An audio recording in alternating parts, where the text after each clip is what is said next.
nalagay din. Luto na po ang ating sinigang paksiw na bangus. Oh gosh, ang sarap. Tell me how the garden grows, Tita Meriton. Warm hands guide the soil where the hope is sown. Habang hinihintay ko pa ng ilang oras itong aking ang aking sardinas. Meron pa akong natitira, ang dami kong natira Nag-iisip po ako kung gagawa po ako ng sinigang na bangus at paksiw. Kakasya na bali 3 bangus ko. And tama-tama, doon sa binili ko sa Wii, nakabili pala ako ng this time maliit. Nakita nyo kanina yung sa doon sa isang vlog na malaki, mahaba na yung sauteed na vegetable, stir fry. Ito ngayon itong maliit. Ang liit-liit. So, ngayon magsisinigang ako. Medyo malaki-laki na naman. Ito na po isa kong kaldero. Meron na naman po ako isang malaki. Pag sinigang, gagamitin ko to sa sinigang. Huwag na sama. Tapos nakakatawa din. Meron pa pala pa akong napabili na radish. Hindi pang talaga, pang sinigang na bangus.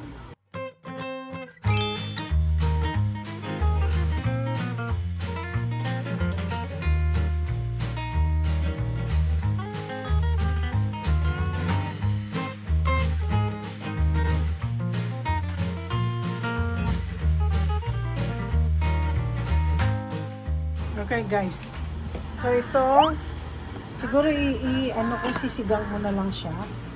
Tapos gusto ko rin sana ilutong tawag nito, ilutong paksiw. Ilagay ko na isa na lang. Tapos may kamatis ako, sibuyas. Wala pala akong sibuyas. Di bali na. Kaya kasi lagyan ko na sibuyas.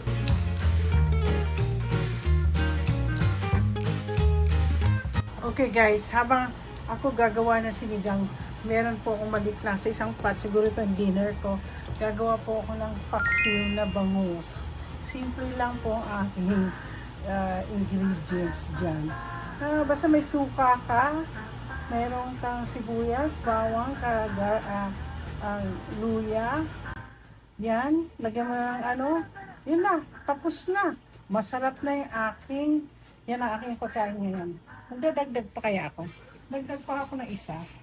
Marami po kasi ito Kaya, marami po ako. Nagdadagdag na lang po ako ng isa. O di 4 na yan. So guys, lalagyan po natin ng sibuyas at saka bawang ito. Yan. Tapos lalagyan po natin ng kamatis. Pampa-asim din po yan. Tapos, lalagyan po natin ng ginger para maasim-asim. Yan. Actually, may kalamansi po ako mamaya lalagyan ko yan. So, pakukuluan ko yan. Napakasimple lang itong sinigang. Hindi, wala pong ibang klaseng gagawin mo. Meron po akong kalamansi, pampaasim. Yan natin, pampaasim. Maasim na po yan mamaya. Ayan. Okay, ito na po. Kumukulo na siya. Ang gagawin ko, patikman ko lang. Sarap. Alam mo, masarap lang. Hindi mo na kailangan lagyan ng mga mix-mix. Nalagyan na natin. Ang laki ng aking bangus. Ay! Alam mo, ilagay na natin. Ayoko ng nakaganyan yan.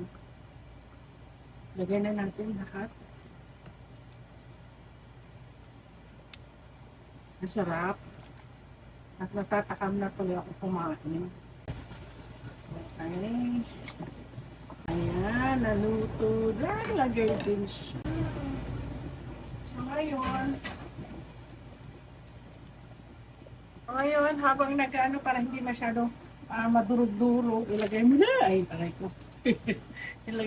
ilagay mo na ang radish. O, diba? Ay! Ano yun? Maghuhugas na muna ako. Ay, grabe. Ang sarap. Naku, ang sarap-sarap ng bangus. Ulam namin po ito bukas ng tanghali. Pero magluluto po ako ng breakfast bukas. Dahil may breakfast prayer kami. Nag-iisipan ko gagawin ko ba? So, lalagyan ko na po ngayon ng gulay. Ang sarap ng gulay ko. Nakita ko lang ito sa Wii. Oh, diba? Ito yung talagang maliit na pechay. Pechay. Dati nun meron akong tanim nito eh. Ano kasi pang cold weather ko kasi ito. Hindi sila natutubo sa summer. Sa ano lang. Yan. Hindi ko masara na dudo. Teka. Yan. Tingnan na natin. Ang ating ulam na sinigang. Sinigang. Kung meron lang talaga tamarind na fresh. Yes. Anihin ko po. Lang natututo na lang nga po ako. Hindi na maging sa mga process. Pero, yan. Masarap na kalamansi tsaka ginger. Kamatis. Nagbibigay na po ito ng asim. Sarap. So, eto na po ang aking sinigang na bangus. Luto na po ang aking sinigang na bangus. So, simple lang. Hindi pa luto yung andito po yung aking luluto ko ngayon ang aking ang aking paksiw. So guys, ito yung aking paksiw. So yan lang, ganyan lang po. Mamaya yung nakakainin ko. Imagine, nakatatlo akong dish.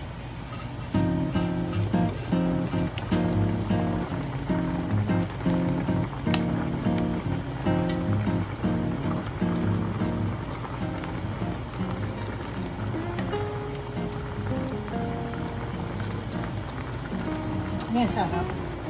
Ang sarap po. Ito yung paksiw ko na gustong-gusto ni Carmela. Ito po ang dinner ko ngayon. Lalagyan ko nga ng Ay, hindi na mayroon palang kalamansi na ba. May dagdagan ko po ng sibuyas. Damihan ko na. Lagay ko na natin sibuyas. Yan. Paborito ko kasi ng sibuyas. Yan. So, papaksiwin ko na yun.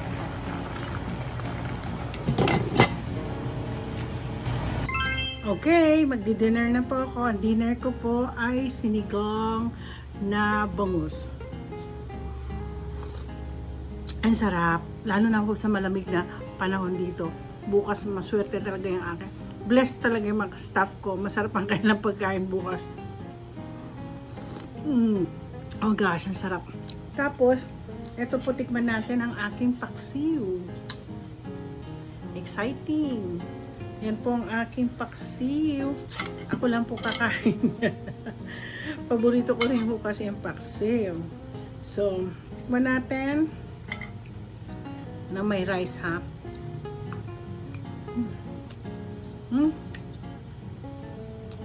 Pero boneless naman ito.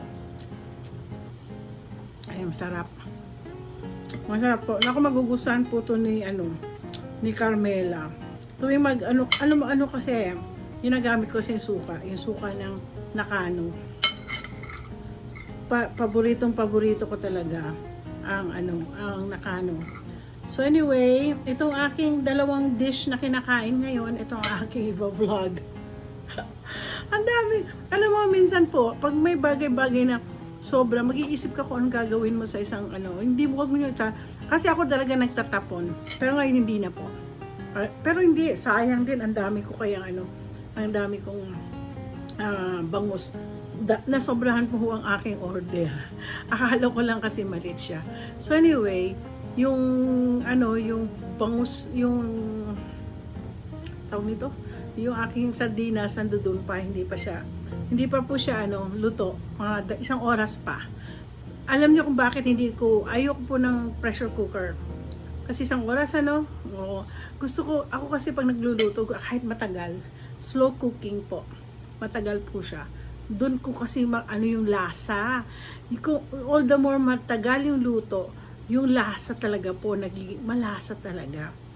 Kung madalian po, alam niyo, ganyan din po ang buhay. Huwag niyo minamadaling mag-asenso.